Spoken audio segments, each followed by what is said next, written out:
তুই শূন্য পকেটে দেশে ফিরে আসছিস? খাবি কি, চলবি কিভাবে? এই মুহূর্তে এবার থেকে বাইর করে দিমু, একদিনও রাখবো না তোর আমি। বাইরে ওঠ, ওঠ তুই। ভদ্রতাকে দুর্বলতার সুযোগ মনে করে তোমরা যা নয় তাই করবে, আমরা মুখ বুঝে সেটাই সহ্য করব।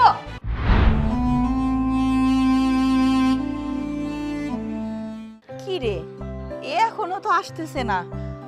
আমার যে কি খুশি লাগতেছে, আজকে আমি সেই গয়নাটা পামু যেটা আমি আনতে কইছিলাম। 2.5 ভরি ওজনের গয়না আমার গলায় সীতাহার ঝুলবো, মাইনসে দেখলে কইব আমার পোলা বিদেশ থেকে নিয়ে আইছে।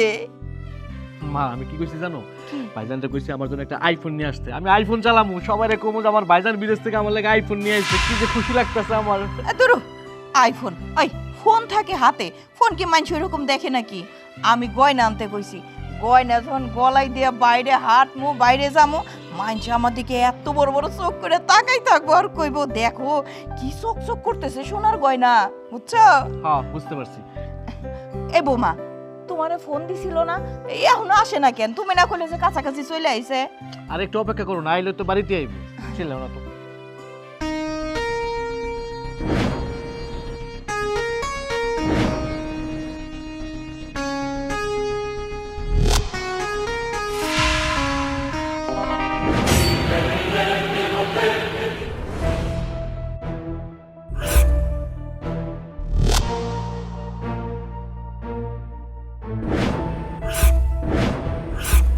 দীপ, তুমি, তোমার এই অবস্থা কি হয়েছে? তোমার তোমার কি হয়েছে বলো না। দীপ, তোর হাতে লাঠি, চোখে চশমা, এসব কি? কিছুই তো বুঝলাম না, কি হয়েছে তোর? হ্যাঁ ভাইজান, আমরা তো কিছুই বুঝতাছি না, তোর কি হয়েছে? আসলে বিদেশে কাজ করতে গিয়ে আমার চোখটা হারিয়ে ফেলেছি। কি? তুই অন্ধ? তার মানে কিছুই তো জানাইলি না, কবে কখন কিভাবে এটা হইলো? ভাইয়া তুই এটা কোনো কাজ করলি বলতো? আমরা তো ছিলাম, আমাদেরকে তো একটু জানাইতে পারতি। তাই তো, তুমি অন্তত আমাকে বিষয়টা জানাতে পারতে। আমার সাথে তো তোমার রেগুলারই কথা হয়, তুমি যদি আমাকে বিষয়টা খুলে বলতে তাহলে তো আর এরকমটা হতো না, বলো? আমরা তো এত চিন্তা করতাম না। আসলে জানাইনি এই জন্য যে জানালে হয়তো তোমরা খুব কষ্ট পাবে, আমাকে নিয়ে চিন্তা করবে, এজন্য জানানো হয়নি আর কি। যাই হোক, দীপ, আসলে কি যে বলবো, আমি তো আমার সব বান্ধবীদের বলে ফেলছি। বাবা, তুই আমার গয়নাটা আনছিস তো? ভাইজান তোরে যে কইছিলাম আইফোন আনতে আনছিস তো না? আহা রাকিব, তোমরা কি শুরু করলে বলো তো? তোমরা তো দেখছো যে তোমার ভাই অসুস্থ, অন্ধ, ও মাত্রই বাড়িতে ঢুকলো, রুমে যাক, একটু রেস্ট নিক, তারপর না হয় এসব বিষয়ে কথা বলো তোমরা। বৌমা চুপ করো তো, তুমি এত কথা বললো না, দেখতেছো না মা আর ছেলের ভিতরে কথা হইতেছে, তুমি চুপ থাকো। কি রে বাবা, তুই চুপ করে আছিস কেন? কিছু বল। আমার গয়নাটা আনছিস তো? হ্যাঁ, তার মানে রাকিব ও যেহেতু চুপ করে আছে, নিশ্চয়ই ওর ব্যাগের ভিতরে আছে। তাড়াতাড়ি দেখ তো। হবা দেখতাছি, দেখি দেখি ভাইয়া। ব্যাগে কিছু নেই। ব্যাগে কিছু নাই মানে? এই ও কি বলছে সব? ভাইয়া তুই আমার জন্য আইফোন আনোস নাই? আর আমি সবার কাছে বলছি যে আমার ভাইয়া আমার জন্য আইফোন নিয়ে আসবো, এটা কোনো কাজ করছস তুই? হ্যাঁ মা, যে টাকা পয়সা জমানো ছিল সে টাকা দিয়ে চিকিৎসা খরচটা চালানো হয়েছে, আর বাদবাকি টাকাটা দিয়ে প্লেন ভাড়া করে বিদেশ থেকে দেশে আসা হয়েছে। আর কাছে কিছু ছিল না, সে অবস্থায় শূন্য পকেটেই দেশে চলে আসছি। মানে কি, তুই শূন্য পকেটে দেশে ফিরে আসছিস? খাবি কি, চলবি কিভাবে, সংসার চলবে কিভাবে? তুই কি ভাবছিস আমি তোকে বসে বসে খাওয়াবো? আরে আমি তো আমার ছোট ছেলের ইনকাম খাই, আমি তোকে টানতে পারবো না, আমার পক্ষে তোকে টানা সম্ভব না। রাকিব, ভাইজান মা ঠিকই বলছে, আমার চাকরির টাকা দিয়ে কোনো রকম সংসারটা চালাই দিচ্ছি, তোমার আমার পক্ষে চালানো সম্ভব না। আর কয়দিন তোমার চালামু কও? 1 মাস 2 মাস 3 মাস, তারপরে তুমি তোমার একটা ব্যবস্থা করে আনো, আমি এই সংসার চালাতে পারবো না। কি ব্যাপার, তুমি গেলে না যে? তুমিও তো ওদের মতো করে চলে যেতে পারতে। আরে ধুর, কি যে বলো না, আমি কেন চলে যাব? আসলে মার রাকিব একটু মন খারাপ বেশি করে ফেলেছে, তার কারণ মায়ের অনেক আশা ছিল তুমি দেশে আসার সময় মায়ের জন্য স্বর্ণের একটা গহনা আনবে, আর রাকিব ভেবেছিল তুমি ওর জন্য একটা আইফোন আনবে, কারণ ওর বন্ধু বান্ধবদের কাছে বলে রেখেছিল তো। যেহেতু আনতে পারোনি সেহেতু ওরা একটু কষ্টটা বেশি পেয়েছে। এই নিয়ে তুমি চিন্তা করো না, দেখবে দুদিন পরে এমনিতেই সব কিছু ঠিক হয়ে গেছে। তুমি ঘরে চলো, আসো আসো, ফ্রেশ হবে, চলো চলো। চলো।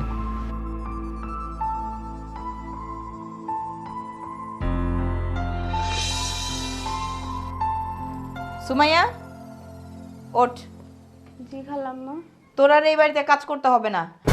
তুই এই মাসের পরে থেকে অন্য জায়গায় কাজ খুঁজে নিস। রাকিব, ওর এই মাসের বেতনটা দিয়ে দে। এগুলা কি কোন খালাম্মা? আমি এখন হঠাৎ করে কাজ কই পামু? আরে কাজ কি দেশে অভাব পড়ছে? হ্যাঁ, তুই খুঁজলে কাজ পাওয়া যাবি, এটা নিয়ে তুই চিন্তা করিস না। আপনারা তো আমার আগে কিছু জানান নাই। আরে আগে জানাই নাই তো কি হয়েছে, আজকে তো জানাই দিলাম। যা, কথা কইস না। এই নে তোর 1 মাসের বেতন, কালকে থেকে আমার লাগবে না। যা।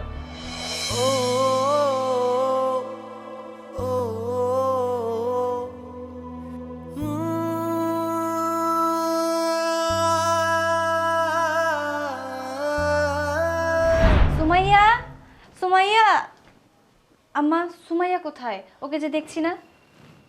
সুমাইয়ারে বিদায় করে দিছি। কেন কেন বিদায় করে দিয়েছেন? ও ও কাজ করবে না আর? কেন চলে গেছে সেই কৈফত কি তোমারে দিব নাকি? ওরে মনে করছে এই বাড়িতে দরকার নাই, তাই ওরে বিদায় করে দিছি। এসব কি বলছেন? বাড়িতে যদি একটা কাজের মানুষ না থাকে, এত বড় সংসার, কাজগুলো তো করতে হবে, তাই না?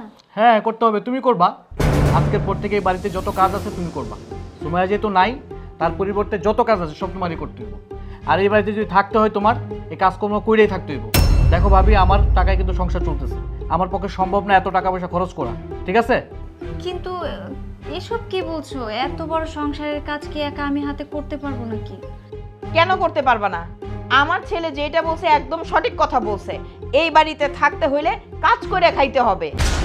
আমার ছেলেটা বিদেশে থেকে আসছে অন্ধ হয়ে, না কোনো টাকা পয়সা নিয়ে আসছে, না কোনো কিছু নিয়ে আসছে। ওরে বসে বসে খাওয়াবে কে? হ্যাঁ। আর শোনো, আর একটা কথা তোমারে বইলা দেই, এই বাড়িতে যদি থাকতে হয় কাজ করে খাবা। তা যদি না পারো, তোমার স্বামী রে নিয়ে তুমি আলাদা হয়ে যাও, ভেনো হয়ে যাও। একসাথে আমি আর তোমাদেরকে খাওয়াইতে পারবো না। কিন্তু আম্মা, বিষয়টা তো আপনাদের বুঝতে হবে। আপনার বড় ছেলে তো অসুস্থ, ওকে নিয়ে আমরা কোথায় বা যাবো বলেন তো? আরে বাবা, কই যাবে? এটাকে আমরা কইয়ে দিব নাকি? তোমার কইছি কি কিছু বুঝো নাই? হ্যাঁ, বাসার মধ্যে যদি কাজ করতে পারো কো থাকবা, না তুমি চলে যাবে, শেষ, কোনো কথা নেই। ঠিক আছে। বাবা, কাজ করতে পারবো।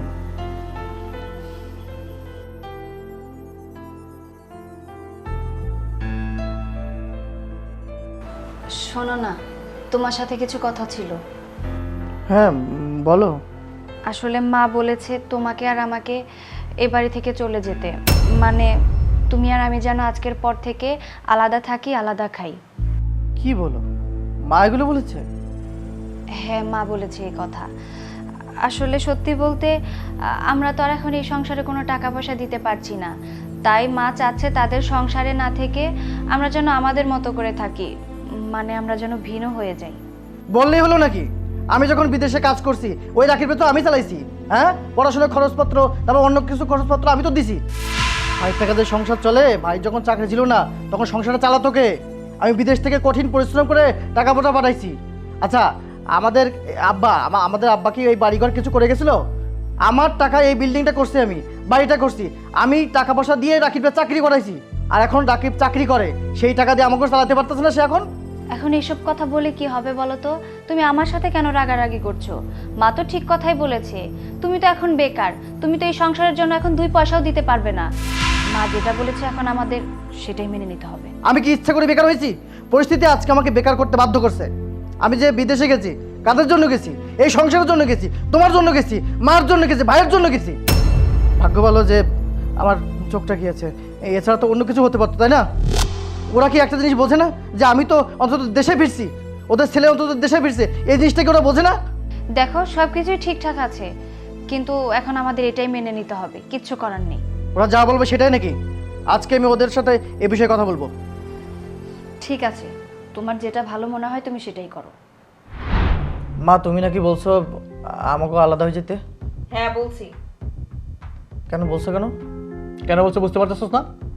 তুই যে বিদেশ থেকে আসছস, একটা টাকা নিয়ে আসছস, এরপর আসার পর থেকে যে বৈশা বৈশা খাইতেছ, সংসারটা কিভাবে চলে? আমিও তো এই সংসারটা সময় চালাইতাম, আমি তো কখনো বলি নাই যে আমি এটা করতে পারবো না।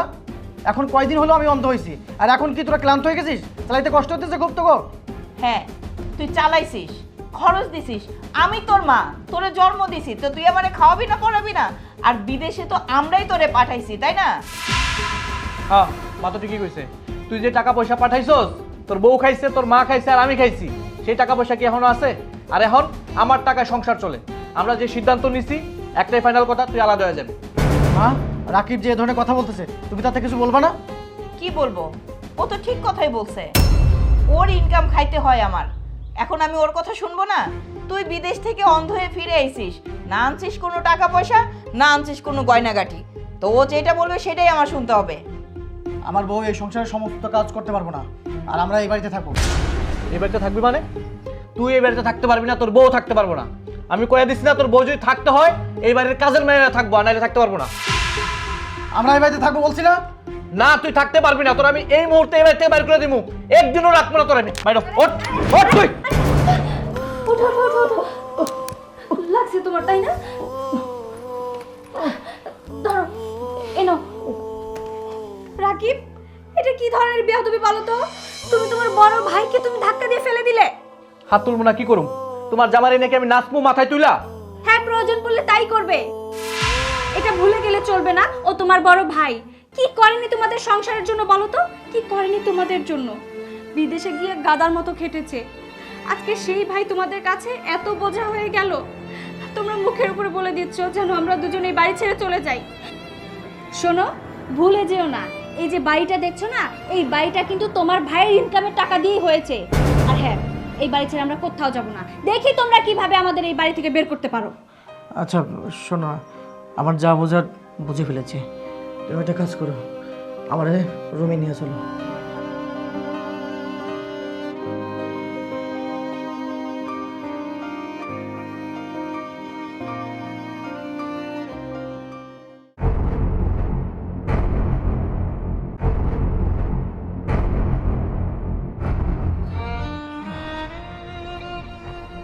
আমি অনেক ভেবে দেখলাম এই সংসার আর আগের মতো নাই, সংসারের মানুষগুলো আগের মতো না। থাকবে বা কেন? আমি তো এখন রোজগার করে সংসারটা চালাইতে পারি না, আগের মতো করে টাকা পয়সা দিতে পারি না, মানুষের চাহিদাগুলো পূরণ করতে পারি না। তাই আমি সিদ্ধান্ত নিয়েছি, তুমি তোমার বাবার বাড়িতে চলে যাও। আমার সাথে যদি তুমি থাকো, তোমার জীবনটা অন্ধকারে পরিপূর্ণ হয়ে যাবে। তুমি ওইখানে ভালো একটা ছেলে দেখে বিয়ে শাদী করে ফেলো। তুমি কি পাগল হয়ে গেছো? কি সব উল্টাপাল্টা কথা বলছো? মাথায় যা আসছে তাই বলে ফেলছো, তাই না? শোনো, আমি তোমাকে ভালোবাসি, আমি তোমার হাত ধরে সারা জীবন থাকবো বলে কথা দিয়েছি। আমি এখন কিভাবে এই পরিস্থিতিতে তোমাকে ফেলে রেখে চলে যাব? আমি এতটা স্বার্থপর নই। আমি তোমাকে ভালোবাসি, আমি সারা জীবন তোমার পাশে থাকতে চাই, ছায়া হয়ে তোমার হাত ধরে তোমার পাশে থাকবো। আমি তোমার পরিবারের মতো স্বার্থপর না, আমি তোমাকে ছেড়ে কোথাও যাব না, আমি তোমার সাথেই থাকবো। কিন্তু তুমি যেখানে থাকতে চাইতেছো, আমি তো অন্ধ, আমি তো বেকার, আমি তো আয় রোজগার করতে পারি না। আমি তোমার কিভাবে চালাবো? সংসারটা কিভাবে চালাবো তাইলে? দেখো, এসব নিয়ে তোমার চিন্তা করতে হবে না। আর তাছাড়া আমি তো যথেষ্ট পরিমাণ শিক্ষিত একটা মেয়ে, আমি চাইলেই একটা চাকরি করতে পারবো। আর একটা চাকরি করে যে টাকা পাবো, সেই টাকা দিয়ে আমাদের দুইজনের সংসার অনায়াসে কেটে যাবে। তুমি সত্যি কথা বলতেছো? তুমি চাকরি করে আমার চালাবা? কেন নয়? একটা স্বামীর যদি একটা স্ত্রীর প্রতি দায়িত্ব থাকে, একটা স্ত্রীরও তার স্বামীর প্রতি দায়িত্ব আছে। আমি তোমাকে চালাবো, আমাদের সংসারটা আবার আগের মতো খুশিতে ভরে উঠবে। এসব নিয়ে তুমি একদম চিন্তা করবে না, ভাববেও না, আমি তোমার পাশে আছি। আর হ্যাঁ, আমাদের ব্যাগটা গুছিয়ে নিতে হবে, কালকে সকালে আমরা বেরিয়ে যাব। আচ্ছা ঠিক আছে, আচ্ছা ঠিক আছে, ঠিক আছে। রাকিব, আমি কি কোনো ভুল করলাম? ওরা এই বাড়ি থেকে চলে গেলে এই বাড়ির কাজ কাম কে করবে? আরে বুয়ারেও তো বাড়ি থেকে বের করে দিছি। সমস্যা কি? ওরা এই বাড়ি থেকে যাবে না। কি বলছিস? হ্যাঁ, যাবে না। ওরা গিয়ে থাকবে কোথায় বলো? বলছি ঠিক আছে, কিন্তু ওরা এই বাড়িতেই কাজের বউ হিসেবে থাকবে। মা, আমরা গেলাম। চলে যাচ্ছি মানে? কোথায় যাচ্ছ? তুমি না বললে আমরা এই বাড়িতে থাকতে পারবো না, তাই চলে যাচ্ছি। মানে বললেই হলো চলে যাচ্ছি না? তোরা এই বাড়ি থেকে কোথাও যেতে পারবে না, এই বাড়িতে থাকবি। কি সব বলছো? এই বলছো আমরা এই বাড়ি ছেড়ে চলে যাব, আবার এই বলছো থাকবো। কি হয়েছেটা কি বুঝলাম না তো। থাকবি, এই বাড়িতে থাকবি, কাজের গোয়া থাকবি, বুঝছ নাই? কি সব বলছো তুমি? হ্যাঁ, আর এটা কি ধরনের মুখের ভাষা? ভদ্রভাবে কথা বলো। এর থেকে আর ভালো ভদ্রভাবে আমার ছেলে বলতে পারবে না। আমার ছেলে যেহেতু বলছে যে তোমরা দুইজনে এই বাড়ি থেকে কোথাও যাইতে পারবা না, মানে যাইতে পারবা না, এইখানেই থাকতে হবে। ও আচ্ছা, তাই নাকি? দেখি দেখি আমাদের কে আটকায়। আমরা এক্ষুনি এই বাড়ি ছেড়ে চলে যাব। আমি আটকাবো, আমি যাইতে দেবো না তোরে। তাই না? এই চলো তো, চলো। আরে হাত ছাড়ো বলছি। না, হাত ছাড়ো না। হাত ছাড়তে বলেছি। আমি বলছি না ছাড়ুম না, আজকের পর থেকে তুই এই বাড়িতে কাজের গোয়া হিসেবে থাকবি। বললাম না হাত ছাড়ো। ছাড়ুম না আমি। কি ভেবেছো কি তোমরা? হ্যাঁ, ভদ্রতাকে দুর্বলতার সুযোগ মনে করে তোমরা জানাই তাই করবে, আমরা মুখ বুঝে সেটাই সহ্য করব। কত বড় সাহস! তুই আমার গালে থাপ্পড় মারছস? তোরে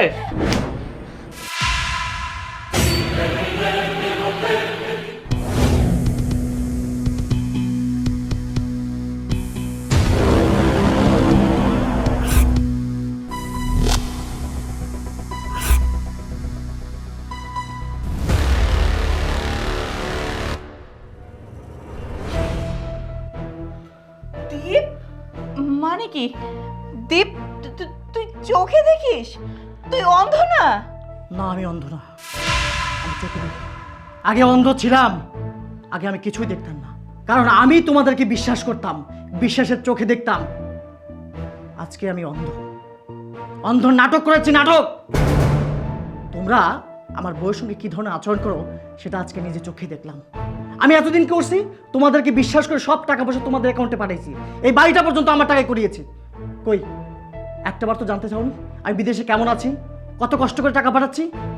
আর তোমরা আছো তোমাদের চাহিদা নিয়ে, কারোর 2.5 ভরি স্বর্ণ দরকার, কারোর আইফোন দরকার, অথচ আমি যে কত পরিশ্রম করি বিদেশে সেটা কারোর জানার দরকার নেই। তোমাদের জন্য কি করিনি, আমি কি করিনি বলতে পারো? বাবা মারা যাওয়ার পর থেকে সংসারের হাল আমি ধরেছি, সংসারের সব খরচ খরচা আমি দিয়েছি। আর এই যে চাকরিটা করছে না রাকিব, যে চাকরিটা করছে সেটা আমার টাকায় করছে।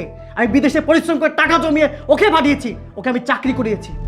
আজকে যখন শুনলে তুমি আমি অন্ধ হয়ে গেছি, তখন তোমরা দুজন মিলে আমাদেরকে বাড়ি থেকে বের করার জন্য পায়তারা করছো, তাই না? এতদিন যাবৎ আমি বিদেশে পরিশ্রম করে তোমাদেরকে চালিয়েছি, কই আমি তো কখনো ক্লান্ত হইনি। আর 2-4 দিন তোমরা আমাকে চালিয়ে ক্লান্ত হয়ে পড়েছো, তাই না? আমি না তোমাদের আর বোঝা হতে চাই না। আমি এ পর্যন্ত যে ইনকাম করেছি, যে জমানো টাকা পয়সা আছে, সেই টাকা দিয়ে বাকিটা জনম আমার বউকে নিয়ে আমি কাটাতে পারবো। তোমাদের সম্পত্তি দরকার না, তোমরা থাকো তোমাদের সম্পত্তি নিয়ে। চলো।